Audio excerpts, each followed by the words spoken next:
Hello ಲೇ, campaign ಮುಗಿದೋಗಿತ್ತು ಅಂತ ಎಲ್ಲ ಮೈ ಮರ್ತ್ಬಿಟ್ಟಿರಕಲ್ರಲ್ಲ.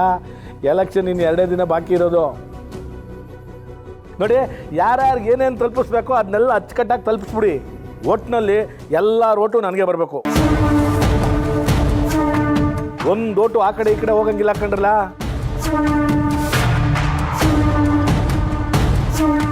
ಲೇ, ಇನ್ನೊಂದು ದಿವಸ ಗೆಪ್ತಿ ಇಟ್ಕೊಳ್ಳಿ. ಆ ಮುನ್ಸ್ವಾಮಿ ನನ್ನನ್ನು ಸೋಲಿಸ್ಬೇಕು ಅಂದ್ಬಿಟ್ಟು ಅದೇನೇನು ಪಿತೂರಿ ಮಾಡೋನೋ ಏನೋ ನನಗೆ ಗೊತ್ತಿಲ್ಲ. ನೀವು ಅದೇನು ಮಾಡ್ತೀರೇನೋ ನಂಗೆ ಗೊತ್ತಿಲ್ಲ. ಈ ಕಿತ್ತ ಎಲೆಕ್ಷನ್ ನಾನು ಗೆಲ್ಲಬೇಕು ಅಷ್ಟೇಯ. ಲೇ, ಎಲೆಕ್ಷನ್ ಒಂದು ಮುಗಿಲಿ ಬಿಡ್ರಲ್ಲ, ಆಮೇಲೆ ನಿಮಗೆಲ್ಲ ಸ್ವರ್ಗ ತೋರಿಸ್ತಿದ್ಲಿ.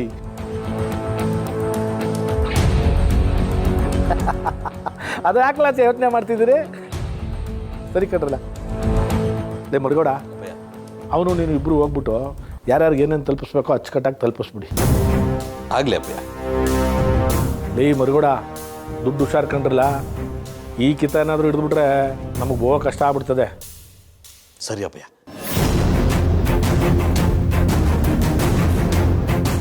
ಎಲೆಕ್ಷನ್ 2 ದಿನ ಇರೋದು. ಮತ್ತೆ ದುಡ್ಡು ರೆಡಿ ಮಾಡಬೇಕು ಅಂದರೆ ನಾವು ತುಂಬ ಕಷ್ಟಪಡಬೇಕಾಗ್ತದೆ. ಹುಷಾರ್ಕೊಂಡು ಗೆಪ್ತಿ ಇಟ್ಕೋ. ಸರಿ ಕಣಪ್ಪಯ್ಯ. ರೀ, ಮಗಳು ಬಂದು ಮನೇಲಿ ಕೂತಿದ್ದಾಳೆ. ನಿಮ್ಗೆ ಯಾವಾಗಲೂ ಎಲೆಕ್ಷನ್ದೇ ಚಿಂತೆ. ಮುಂದಿನ ಅವಳ ಭವಿಷ್ಯದ ಬಗ್ಗೆ ಏನಾದರೂ ಯೋಚನೆ ಮಾಡಿದ್ದೀರಾ? ನನಗೂ ಅನ್ನಿಸ್ತಾ ಇತ್ತು ಕಣಮ್ಮಿ, ಹೊಸಿ ತಡ್ಕಳಮ್ಮಿ. ಎಲೆಕ್ಷನ್ ರಿಸಲ್ಟ್ ಒಂದು ಅನೌನ್ಸ್ ಆಗ್ಬಿಡ್ಲಿ.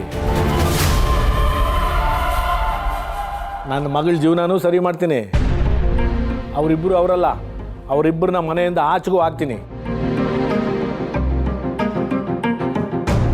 ಆಚೆಗೆ ಹಾಕ್ಬಿಟ್ಟು ನಾನೇನು ಅಂತ ತೋರಿಸ್ತೀನಿ. ಹೊಸಿ ತಡ್ಕಳಮ್ಮಿ.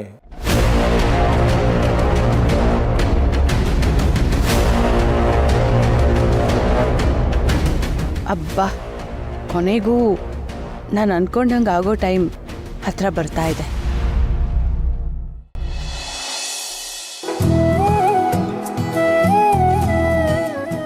ರೇ, ನೀವು ಯಾಕೆ ಇದನ್ನು ಮಾಡ್ಕೊಳ್ತಾ ಇದ್ದೀರಾ? ಬಿಡಿ, ನಾನು ಕಟ್ತೀನಿ.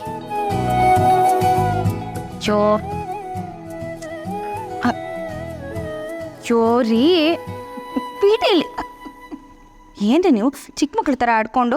ಅರೆ, ನಿಮ್ಮ ಜೊತೆ ನಾನು ಯಾವಾಗಲೂ ಚಿಕ್ಕ ಮಗು ಆಗಿರ್ತೀನಲ್ವಾ? ಹೌದು, ನೀನಿನ್ನೂ ಚಿಕ್ಕ ಮಗುನೇ. ಈ ಚಿಕ್ಕ ಮಗುಗೆ ಇವಾಗ ಇನ್ನೊಂದು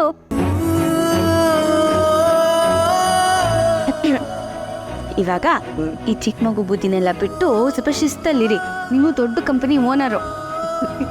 ಆ ಶಿಸ್ತೆಲ್ಲ ನಂದೇನಿದ್ರು ಬರೀ ಆಫೀಸ್ನಲ್ಲಿ ಚಿನ್ನ ಮರಿ. ಇಲ್ಲಿ ಮನೇಲಿ ನಿಮ್ಮ ಜೊತೆ ನಾನು ಯಾವಾಗಲೂ ಮಗುನೇ ಅಲ್ವಾ? ಆಯ್ತಾಯ್ತು. ಸರ್, ಡ್ರೈವರ್ ಬಂದರು. ಇವಾಗ ನಾನು ಆಫೀಸ್ಗೆ ಹೋಗಿ ಬರಲಾ? ಸರಿ, ಹುಷಾರಾಗಿ ಹೋಗಿ ಬನ್ನಿ. ಸ್ವಲ್ಪ ಹುಷಾರಾಗಿ ಕರ್ಕೊಂಡು ಹೋಗಿ. ಹಾಂ, ಸರಿ ಮೇಡಮ್. ಸರಿ ಮೇಡಮ್, ಮನೆ ಕಡೆ ಜೋಪಾನ.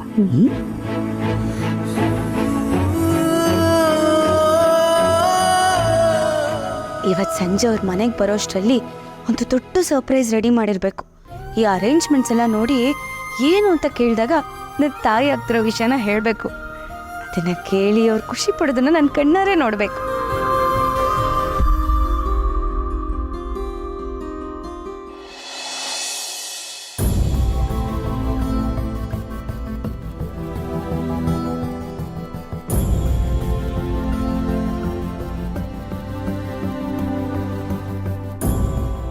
ಮೇಡಮ್ ಅವರೇ, ನಮ್ಮ ಅಕ್ಕಂಗೆ ಹೊಸಿನೂ ಬುದ್ಧಿನೇ ಇಲ್ಲ. ಬಾಯಲ್ಲಿ ಬರೋ ಮಾತಾ ಬಂದಂಗೆ ಆಡ್ಬಿಡ್ತಾಳೆ. ನಿಮಗೂ ಗೊತ್ತಿರ್ತದೆ. ಅವಳ ಮಾತಿಗೆ ನೀವೇನು ಬೇಜಾರು ಮಾಡ್ಕೊಬೇಡಿ ಮೇಡಮ್ ಅವರೇ. ಒಂದು ಸಲ ಬರ್ತೀರಾ, ಅಮ್ಮ ಬೈತಾರೆ ಅನುಸರಿಸ್ಕೊಳ್ಳಿ ಅಂತೀರಾ. ಇನ್ನೊಂದು ಸಲ ಬರ್ತೀರಾ, ಅಕ್ಕ ಬೈತಾಳೆ ಬೇಜಾರು ಮಾಡ್ಕೋಬೇಡಿ ಅಂತೀರಾ. ಹೋಗಲಿ ಬಿಡಿ, ನಾನು ಅವತ್ತೇ ಹೇಳಿದ್ನಲ್ಲ ನನ್ನ ಪರಿಸ್ಥಿತಿ ಹೇಗಾಗಿದೆ ಅಂತ.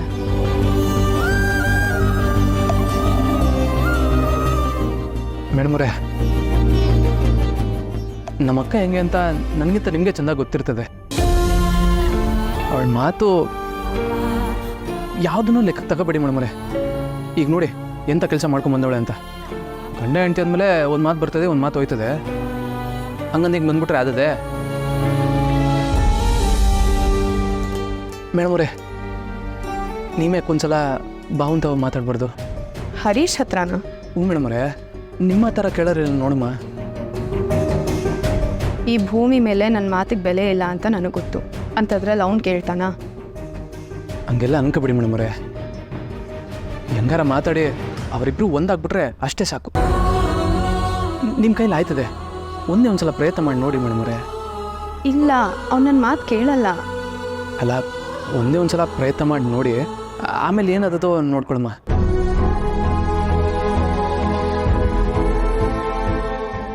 ಸರಿ, ಮಾತಾಡ್ತೀನಿ.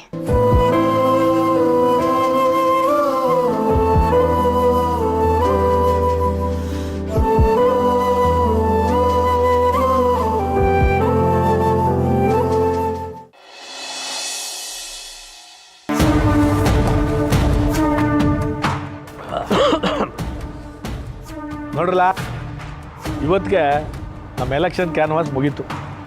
ಎಲೆಕ್ಷನಲ್ಲಿ ಅರ್ಧ ಕೆಲಸ ಮುಗ್ದಂಗೆ ಆಯ್ತು ಅಲ್ವಲ್ಲ ಮರಗೌಡ? ನಿಮ್ಗಳ ಮನಸ್ಸಲ್ಲಿ ನಾನು ಇದ್ದೀನಿ ಅಂತ ನಂಗೆ ಚೆನ್ನಾಗಿ ಗೊತ್ತು ಕಂಡ್ರಲ್ಲ. ಅದನ್ನ ನಾನು ಪದೇ ಪದೇ ಹೇಳ್ಕೊಳ್ಳೋ ಅವಶ್ಯಕತೆ ಇಲ್ಲ.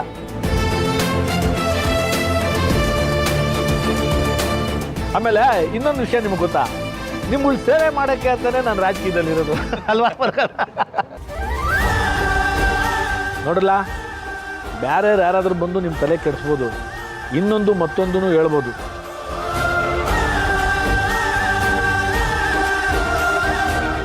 ನನಗೆ ಗೊತ್ತು ನೀವ್ಯಾರು ಅದಕ್ಕೆ ತಲೆ ಕೆಡ್ಸ್ಕೊಳಕ್ಕಿಲ್ಲ, ನೀವು ನನ್ನ ಕೈ ಬಿಡೋಕ್ಕಿಲ್ಲ ಅನ್ನೋ ನಂಬಿಕೆ ನನಗದೆ ಅಲ್ವಲ್ಲ? ಈ ಕಿತ ಎಲೆಕ್ಷನಲ್ಲಿ ನಾನು ಸೋಲಿಸ್ಬೇಕು ಅಂತ ಬಹು ಮಸಲತ್ ಮಾಡ್ತಾವ್ರೆ.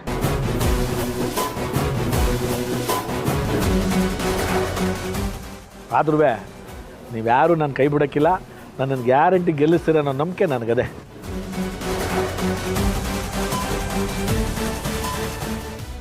ಆಮೇಲೆ ನಿಮಗೆಲ್ಲ ಏನೇನು ಮಾಡಬೇಕು ಏನೇನು ಮಾಡಬಾರ್ದು ಅನ್ನೋದು ನಂಗೆ ಚೆನ್ನಾಗಿ ಗೊತ್ತದೆ. ನಾನು ಅದನ್ನು ಮಾಡೇ ಮಾಡ್ತೀನಿ. ಲೇ, ಎಲೆಕ್ಷನ್ ನಿಂತ್ಕೊಳ್ಳೋದೇನು ದೊಡ್ಡ ಕೆಲಸ ಅಲ್ಲ ಕಂಡ್ರಲ್ಲ. ಗೆದ್ದು ಬಂದ ಮ್ಯಾಕೆ ಏನು ಮಾಡಬೇಕು ಏನು ಮಾಡಬಾರ್ದು ಅನ್ನೋದನ್ನು ತಿಳ್ಕೊಂಡಿರ್ಬೇಕು, ಅದನ್ನು ಮಾಡಬೇಕು. ಅದು ಕಳ ಮುಖ್ಯ ಎಲ್ಲ. ನಮ್ಮ ಅಪ್ಪಯ್ಯ ಗೆಲ್ಲಕ್ಕೆ ಮುಂಚೆನೇ ಇಷ್ಟೊಂದು ಕೆಲಸ ಮಾಡವ್ರೆ. ಇನ್ನು ಗೆದ್ದ ಮೇಲೆ ಇನ್ನೆಷ್ಟು ಕೆಲಸ ಮಾಡ್ಬೋದು ಅಂತ ನೀವೇ ಯೋಚನೆ ಮಾಡಬೇಕು.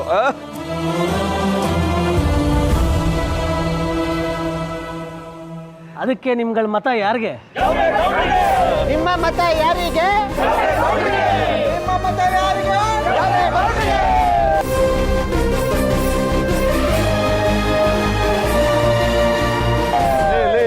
ಸ್ವಲ್ಪ ತಡ್ಕೊಡ್ರು. ಈಗಲೇ ನಿಮ್ಗೆಲ್ಲ ಶಕ್ತಿನ ಕಳ್ಕೊಂಬಿಟ್ರೆ ಹೆಂಗಿಲ್ಲ. ನಾನು ಎಲೆಕ್ಷನಲ್ಲಿ ಗೆದ್ದು ಬಂದ್ಮೇಲೆ ಜೈಕಾರ ಹಾಕಕ್ಕೆ ಬೇಕಲ್ವೇನಲ್ಲಿ? ಸ್ವಲ್ಪ ತಡ್ಕೊಡ್ರು.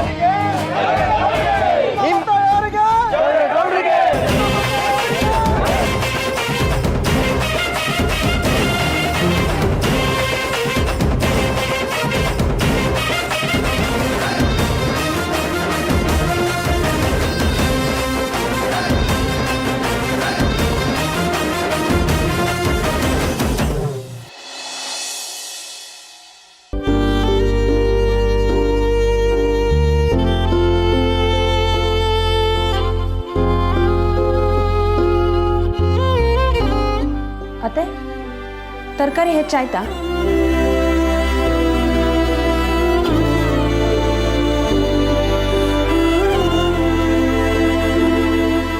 ಅತ್ತೆ ಅತ್ತೆ,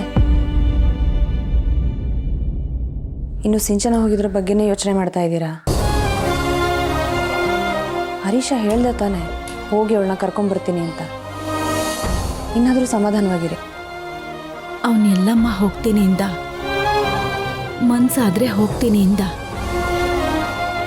ಅವನು ಹೋಗ್ತಾನೋ ಇಲ್ವೋ ಅನ್ನೋದೇ ಯೋಚನೆ ಆಗ್ಬಿಟ್ಟಿದೆ. ಅತ್ತೆ, ನಿಮಗೆ ಸಿಂಚನ ಬಗ್ಗೆ ಎಷ್ಟು ಕಾಳಜಿ ಇದೆಯೋ ಅದರ 2ರಷ್ಟು ಕಾಳಜಿ ಹರೀಶನ್ಗಿದೆ. ಅವನು ಯಾವುದ್ರ ಬಗ್ಗೆನೂ ಗಮನನೇ ಕೊಡ್ತಾ ಇಲ್ಲ. ತುಂಬ ಮಿಸ್ ಮಾಡ್ಕೋತಾ ಇದ್ದಾನೆ ಅವಳನ್ನ ಅನ್ಸುತ್ತೆ. ಆ ಕಾರಣಕ್ಕಾದರೂ ಹೋಗಿ ಅವಳನ್ನ ಕರ್ಕೊಂಡ್ಬರ್ತಾನೆ ಬಿಡಿ. ಆದರೂ ಅವರಿಬ್ಬರ ಜೀವನದಲ್ಲಿ ಇಂಥ ಒಂದು ದಿನ ಬರುತ್ತೆ ಅಂತ ನಾನು ಅನ್ಕೊಂಡೇ ಇರಲಿಲ್ಲ ವೀಣಾ. ಇಬ್ರು ಒಬ್ಬರನ್ನೊಬ್ರು ಎಷ್ಟು ಪ್ರೀತಿಸಿ ಮದುವೆ ಆದ್ರು. ಈಗ ಒಬ್ಬರನ್ನ ಕಂಡ್ರೆ ಒಬ್ರು ಆಗದೆ ಇರೋರ ಥರ ಆಡ್ತಾ ಇದ್ದಾರೆ. ಗಂಡ ಹೆಂಡತಿ ಅಂದಮೇಲೆ ಇದೆಲ್ಲ ಇದ್ದಿದೆ ಅಲ್ವಾ ಅತ್ತೆ. ಆದರೂ ಹೆಣ್ಣಾದವಳಿಗೆ ಇನ್ನೊಂದು ಸ್ವಲ್ಪ ಸಹಿಸ್ಕೊಳ್ಳೋ ಗುಣ ಇರಬೇಕು ಅಂತ ನನಗನ್ಸುತ್ತೆ. ದುಡಿತಾ ಇದ್ದೀನಿ, ಸಾಕ್ತಾ ಇದ್ದೀನಿ ಅನ್ನೋ ಧೋರಣೆ ಸ್ವಲ್ಪ ತಪ್ಪಲ್ವಾ ಅತ್ತೆ? ದುಡ್ಡು ಅವಶ್ಯಕತೆಗಿರಬೇಕು ನಿಜ, ಹಾಗಂತ ಸಂಬಂಧಗಳೇ ಅವಶ್ಯಕತೆ ಇಲ್ಲ ಅನ್ನೋ ಥರ ನಡ್ಕೋಬಾರ್ದಲ್ವಾ? ಹೌದು ವೀಣಾ, ಆದ್ರೆ ಹರೀಶ ಸರಿಯಾಗಿ ದುಡಿತಾ ಇದ್ದಿದ್ರೆ ಇವಳು ಯಾಕೆ ದುಡಿಬೇಕಾಗಿತ್ತು ಹೇಳು? ಮದ್ವೆ ಮಾಡ್ಕೊಳಕ್ ಮುಂಚೆ ಇದನ್ನೆಲ್ಲ ಯೋಚನೆ ಮಾಡ್ಬೇಕಾಗಿತ್ತು ಅಲ್ವಾ ವೀಣಾ? ಪ್ರೀತಿ ಮಾಡೋರ್ ಕಣ್ಗೆ ಇದೆಲ್ಲ ಎಲ್ಲಿ ಕಾಣುತ್ತೆ ಅತ್ತೆ? ಅವರು ತಮ್ಮದೇ ಆದ ಪ್ರೇಮ ಲೋಕದಲ್ಲಿ ಇರ್ತಾರೆ. ನಿಧಾನವಾಗಿ ಭಾವಗಳು ಕರಗ್ತಿದ್ದ ಹಾಗೆ ಅವ್ರು ಆ ಪ್ರೇಮ ಲೋಕದಿಂದ ಆಚೆ ಬರ್ತಾರೆ. ಹೌದಮ್ಮ, ಹರೀಶ ತನ್ನ ಬಿಸ್ನೆಸ್ ಶುರು ಮಾಡೋಕ್ಕೂ ಮುಂಚೆ ಬೆಳಗ್ಗೆ ಎದ್ದ ತಕ್ಷಣ ಬೇಬಿ ಬೇಬಿ ಅನ್ಕೊಂಡು ಕಾಫಿಯಿಂದ ಹಿಡಿದು ಸಿಂಚನನ ಆಫೀಸಿಗೆ ಬಿಟ್ಟು ಕರ್ಕೊಂಡು ಬರೋವರೆಗೂ ಎಲ್ಲ ಕೆಲಸನೂ ಅವನೇ ಮಾಡ್ತಾ ಇದ್ದ. ಆದ್ರೆ ಇವತ್ತು ಅವನ್ ಮಾತಾಡ್ತಿರೋದು ನೋಡ್ತಿದ್ರೆ ನನಗೆ ನಂಬೋಕೆ ಆಗ್ತಿಲ್ಲಮ್ಮ. ಈ ಕೋಪ ಬಂದಾಗ ಯಾರು ಹೇಗೆ ನಡ್ಕೋತಾರೆ ಅಂತಾನೆ ಗೊತ್ತಾಗಲ್ಲ ಅತ್ತೆ. ನಿಜ ಹೇಳ್ಬೇಕು ಅಂದರೆ ಕೋಪ ಬಂದಾಗ 4 ಮಾತಾಡಿ ಆಮೇಲೆ ನಾರ್ಮಲ್ ಆಗಿರ್ತಾರಲ್ಲ ಅಂತ ಗಂಡಂದ್ರೆ ವಾಸಿ ಅನ್ಸುತ್ತೆ.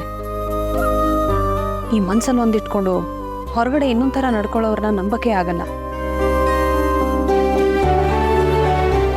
ಅದು ನಿಜನೇ ವೀಣಾ, ಆದ್ರೆ ಇವರಿಬ್ರು ಹೀಗ್ ನಡ್ಕೊಳ್ಳೋದಕ್ಕ ಅಷ್ಟು ಪ್ರೀತಿಸಿ ಮದ್ವೆ ಆಗಿದ್ದು. ಈಗಿನ ಕಾಲದ ಪ್ರೀತಿ ಅಂದರೆ ಹೊಸ ಮೊಬೈಲ್ ಫೋನ್ ಹಂಗೆ ಅತ್ತೆ. ಮೊಬೈಲ್ ಹೊಸದಿದ್ದಾಗ ತುಂಬ ಹಚ್ಕೊಂಡಿರ್ತಾರೆ, ಸ್ವಲ್ಪ ದಿನ ಆದಮೇಲೆ ಮೊಬೈಲ್ ಒಂದು ಕಡೆ, ಅವರೊಂದು ಕಡೆ. ಈಗಿನ ಕಾಲದ ಪ್ರೀತಿನೇ ಹಾಗೆ. ನೀವಿದ್ರ ಬಗ್ಗೆ ತುಂಬ ಯೋಚನೆ ಮಾಡಬೇಡಿ.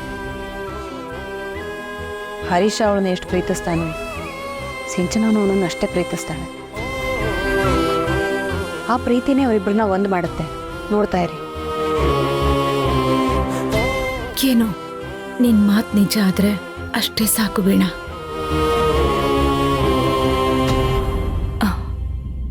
ತಗೊಮ್ಮ ಇದನ್ನ.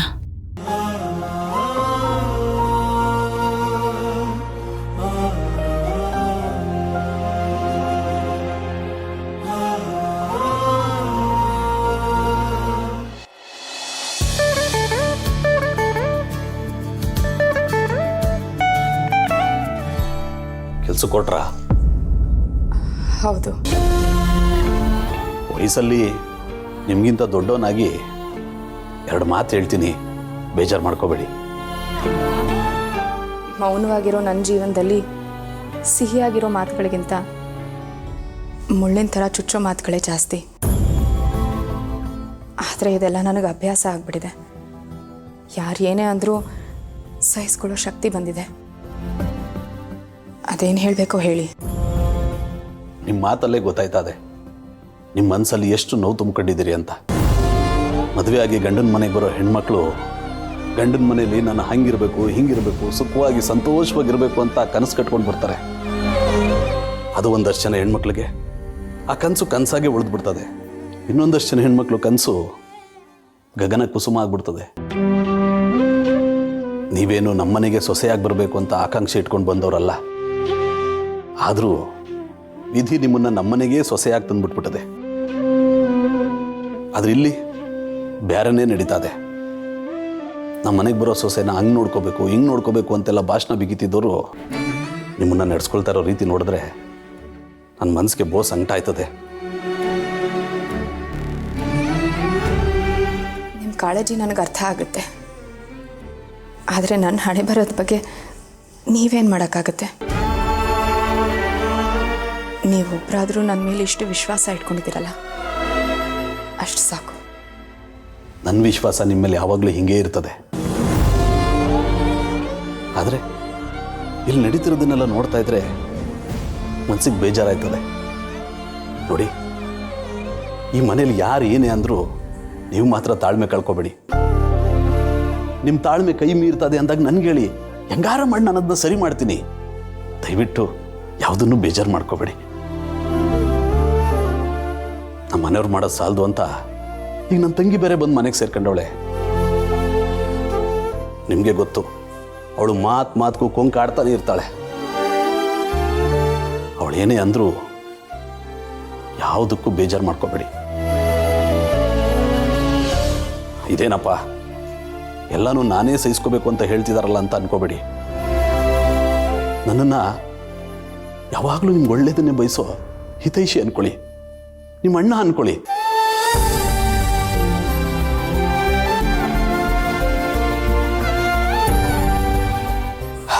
ನಾನಿಷ್ಟೆಲ್ಲ ಹೇಳಿದ್ದು ನಿಮ್ಗೇನಾದರೂ ಬೇಜಾರಾಗಿದ್ದರೆ ದಯವಿಟ್ಟು ನನ್ನ ಕ್ಷಮಿಸ್ಬಿಡಿ. ಅಯ್ಯೋ, ಹಾಗೆಲ್ಲ ಹೇಳಬೇಡಿ.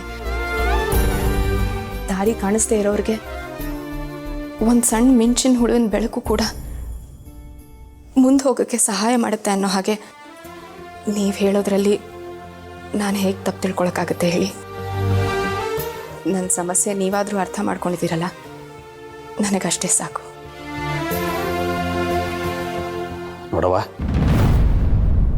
ನನ್ನ ತಮ್ಮ ಸಿದ್ದೇಗೌಡ ಒಳ್ಳೆಯವನು. ಯಾವ ಹೆಣ್ಣನ್ನು ಇಲ್ಲಿ ತನಕ ಕಣ್ಣೆತ್ತು ನೋಡ್ದೋನೇ ಅಲ್ಲ, ಯಾವ ಹುಡುಗಿ ಜೊತೆಗೂ ಮಾತಾಡ್ದೋನೇ ಅಲ್ಲ. ಆದರೆ ನಿಮ್ಮ ಮೇಲೆ ಪ್ರಾಣನೇ ಮಡಿಕೊಬಿಟ್ಟವನೆ. ಇದೆಲ್ಲ ನಿಮ್ಗೆ ಒಯ್ತಾ ಗೊತ್ತಾಯ್ತದೆ, ತಡ ಆಯ್ತದೆ. ನೀವು ನೋಡಿ.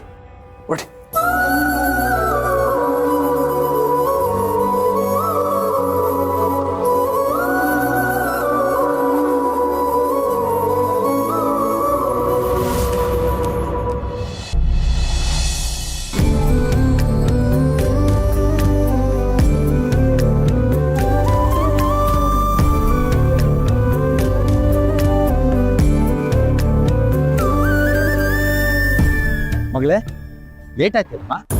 ಇಲ್ಲ ಅಪ್ಪ, ನೀನ್ ಬರ್ತೀಯ ಅಂತ ಫೋನ್ ಮಾಡಿದ್ಯಲ್ಲ, ಅದಕ್ಕೆ ಮನೆ ಬೇಗ ಬಿಟ್ಟೆ. ಅಪ್ಪ, ಹರೀಶ ಯಾಕೆ ಹೀಗ್ ಮಾಡ್ಕೊಂಡ? ಅವ್ರಿಬ್ರು ತುಂಬಾ ಚೆನ್ನಾಗೇ ಇದ್ರಲ್ವಾ? ನನಗೂ ಗೊತ್ತಾಗ್ತಾ ಇಲ್ಲಮ್ಮ. ಹೋಗಿ ಕರೆಯೋ ಅಂದ್ರೆ ಯೋಚನೆ ಮಾಡ್ತೀನಿ ಅಂತ ಹೇಳ್ತಿದ್ದಾನೆ. ಯಾವ ಕಾರಣಕ್ಕೆ ಅವ್ರಿಬ್ಬರ ನಡುವೆ ಮನಸ್ತಾಪ ಬಂತು ಇಲ್ಲಿ ತನಕ ನಮ್ಗೆ ಗೊತ್ತಿಲ್ಲ. ಜೀವನಾನೇ ಹಾಗಲ್ವಪ್ಪ. ಮೇಲ್ನೋಟಕ್ಕೆ ಎಲ್ಲ ಸುಂದರವಾಗಿರುತ್ತೆ, ಆದ್ರೆ ಒಳಗೆ ಏನ್ ನಡೀತಿದೆ ಅಂತ ಒಬ್ರಿಗೂ ಗೊತ್ತಿರಲ್ಲ. ಮಗಳೇ, ಹರೀಶ ಅಂತೂ ನಮ್ಮ ಮಾತು ಕೇಳ್ತಿಲ್ಲ. ಸಿಂಚನ ಏನು ಹೇಳ್ತಾಳಮ್ಮ? ಅವಳು ಏನೂ ಮಾತಾಡ್ತಿಲ್ಲಪ್ಪ, ತುಂಬಾ ಕೋಪ ಮಾಡ್ಕೊಂಡಿದ್ದಾಳೆ.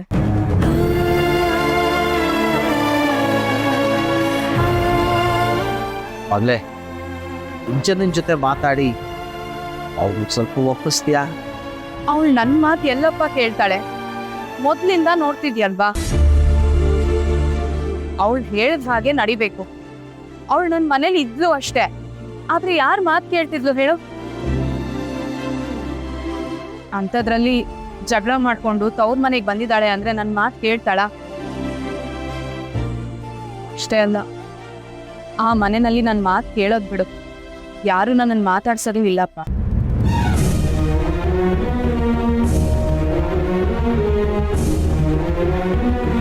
ಕ್ಷಮಿಸ್ಬಿಡು ಮಗಳೇ.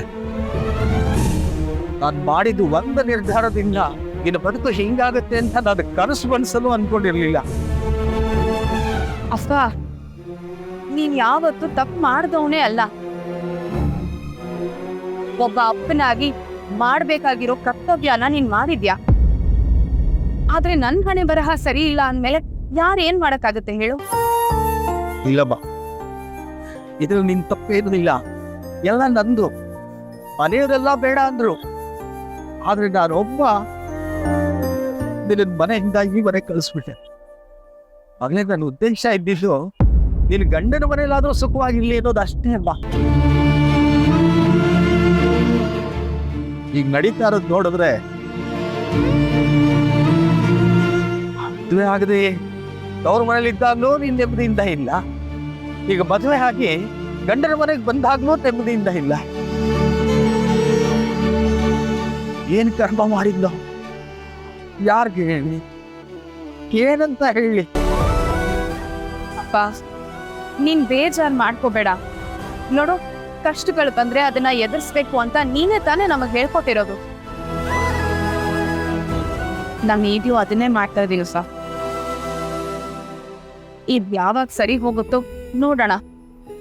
ಆದರೆ ನನ್ನ ಬಗ್ಗೆ ಯೋಚನೆ ಮಾಡಿಕೊಂಡು ನಿನ್ನ ಆರೋಗ್ಯನ ಹಾಳು ಮಾಡ್ಕೋಬೇಡ. ಸರಿ ಮಗ್ಲೆ. ಭಾವನ, ಸಿಂಚನನ್ ಜೊತೆ ಒಂದ್ಸಲ ಮಾತಾಡಿ ನೋಡಮ್ಮ. ಬಾ, ನನಗೆ ಸಿಂಚನ ಹತ್ರ ಮಾತಾಡೋಕ್ಕಾಗದೆ ಹೋದ್ರೇನು ಹರೀಶನ ಹತ್ರ ಮಾತಾಡ್ತೀನಿ. ನೀನು ಸಮಾಧಾನವಾಗಿರು. ಸರಿ ಮಗ್ಲೆ. ಅಯ್ಯೋ, ಈ ಟೈಮ್ ಆಯ್ತು ಅನ್ಸುತ್ತೆ. ಬಾ ಹೋಗೋಣ.